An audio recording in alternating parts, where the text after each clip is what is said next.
வணக்கம். நீங்கள் இணைந்திருப்பது தடம் நியூஸின் காலை நேர செய்திகளுடன்.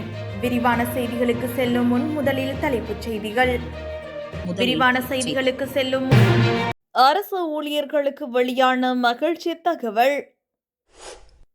கல்வி அமைச்சு வெளியிட்ட எச்சரிக்கை, சிக்கப்போகும் அதிகாரிகள். குற்றப்புலனாய்வு திணைக்களத்தில் முன்னிலையான தயாஸ்ரீ ஜெயசேகர.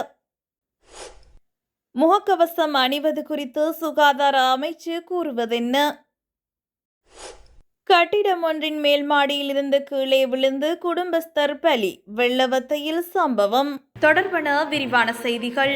அரசு நிறுவனங்களில் ஒப்பந்த மற்றும் தற்காலிக அடிப்படையில் நிரந்தர நியமனங்கள் இல்லாமல் தற்போது பணியாற்றி வரும் சுமார் 6000 பேரை நிரந்தரமாக்குவது குறித்து பொதுவான முடிவு எடுக்கப்படும் என தெரிவிக்கப்பட்டுள்ளது. குறித்த விடயத்தை சுகாதார மற்றும் வெகுஜன ஊடக அமைச்சர் நலிந்த ஜெயதிச குறிப்பிட்டுள்ளார். கொழும்பில் நேற்று முன்தினம் இடம்பெற்ற நிகழ்வொன்றின் போது அமைச்சர் இதனை தெரிவித்துள்ளார். அத்துடன் அந்த நிகழ்வில் நுளம்பு கட்டுப்பாடு உதவியாளர் பதவிக்கு 640 பேருக்கு நிரந்தர நியமன கடிதங்களும் வழங்கப்பட்டுள்ளன. இதேவேளை இந்நாட்டு மக்களுக்கு மிக உயர்ந்த தரமான பொது சுகாதார சேவைகளை வழங்குவதே தனது அரசாங்கத்தின் நோக்கம் என அமைச்சர் நலிந்த ஜெயதிச அதன்போது வலியுறுத்தியுள்ளார்.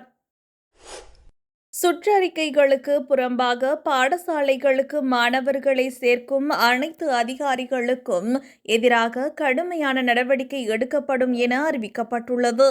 கல்வி, உயர்கல்வி மற்றும் தொழிற்கல்வி அமைச்சு இந்த அறிவிப்பை விடுத்துள்ளது.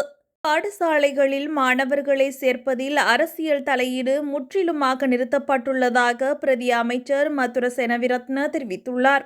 இந்த நிலையில் பாடசாலைகளில் மாணவர்களை சேர்ப்பதில் சில இடங்களில் முறைகேடுகள் நடப்பதாக முறைப்பாடுகள் வந்துள்ளதாக அவர் குறிப்பிட்டுள்ளார். இதன்படி இதுபோன்ற முறைகேடுகள் ஏதேனும் இருந்தால் கல்வி அமைச்சின் புலனாய்வு பிரிவில் முறைப்பாடு அளிக்க வேண்டும் என்று பிரதி அமைச்சர் மதுர செனவிரத்ன மேலும் குறிப்பிட்டுள்ளார். நாடாளுமன்ற உறுப்பினர் தயாஸ்ரீ ஜெயசேகர நேற்றைய தினம் குற்றப்புலனாய்வு திணைக்களத்தில் முன்னிலையாகியுள்ளார். இவர் ஜனாதிபதி நிதியத்திலிருந்து பணம் பெற்றுக்கொண்டமை தொடர்பில் மேற்கொள்ளப்பட்டு வரும் விசாரணைகளுக்கு வாக்குமூலம் அளிப்பதற்காக அவர் குற்றப்புலனாய்வு திணைக்களத்தில் முன்னிலையாகியுள்ளார் என்பதும் குறிப்பிடத்தக்கது. அலுவலக வளாகங்களில் முகக்கவசம் அணியுமாறு பொதுவாக நிறுவனங்களுக்கு அறிவுறுத்த வேண்டிய அவசியமில்லை என்று சுகாதார அமைச்சின் செயலாளர் கூறுகிறார். நாடு முழுவதும் இன்ஃப்ளூயன்சா மற்றும் கோவிட் வைரஸ் தொற்றுகள் அதிகரிக்கும் வாய்ப்பு இருப்பதாக சுகாதார மேம்பாட்டு பணியகம் எச்சரித்துள்ளது. எனவே மேல் மாகாணத்தின் துணை பிரதம செயலாளர் வெளியிட்ட கடிதம் மேல் மாகாண சபையின் அனைத்து நிறுவன தலைவர்களுக்கும் அனுப்பப்பட்டுள்ளது. அலுவலக வளாகங்களிலும் பொதுமக்கள் அதிகமாக இருக்கும் அனைத்து இடங்களிலும் பணிபுரியும் போது முகக்கவசம் அணியுமாறு அனைத்து ஊழியர்களுக்கும் தெரிவிக்கப்பட்டுள்ளது.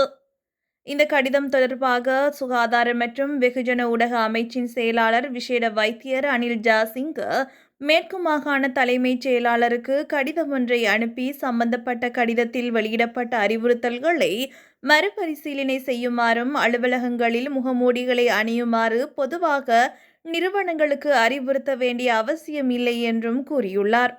2023 ஆண்டின் நடுப்பகுதியில் கோவிட்-19 உலகளாவிய தொற்றுநோய் முடிவுக்கு வந்த பிறகு சுவாச நோய் கண்காணிப்பு மற்றும் கட்டுப்பாட்டு செயல்முறையின் கீழ் கோவிட்-19 பிற தொற்று நோய்களின் வகையில் சேர்க்கப்பட்டுள்ளது.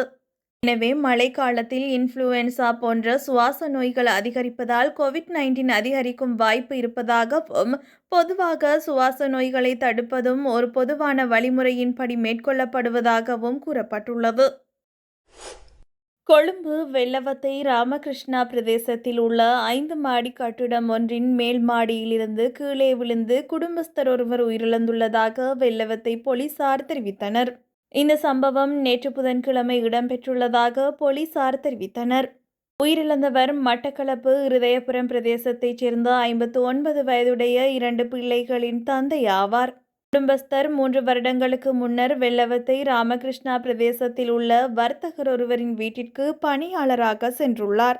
இந்நிலையில் இந்த குடும்பஸ்தர் 5 மாடி கட்டடத்தின் மேல் மாடியில் சுத்தம் செய்யும் பணிகளில் ஈடுபட்டிருந்த போது கீழே விழுந்து உயிரிழந்துள்ளதாக போலீஸ் விசாரணையில் தெரிய வந்துள்ளது. இது தொடர்பில் வெள்ளவத்தை போலீசார் விசாரணைகளை மேற்கொண்டு வருகின்றனர். இது போன்ற செய்திகளை தெரிந்து கொள்ள தடம் நியூஸ் சேனலை சப்ஸ்கிரைப் செய்து அருகில் உள்ள பெல் பட்டனை கிளிக் செய்யுங்கள். மேலும் இது போன்ற செய்திகளை உடனுக்குடன் தெரிந்து கொள்ள தடம் FM.com என்ற இணையதளத்தின் வாயிலாகவும் எங்களுடன் இணைந்து கொள்ளுங்கள்.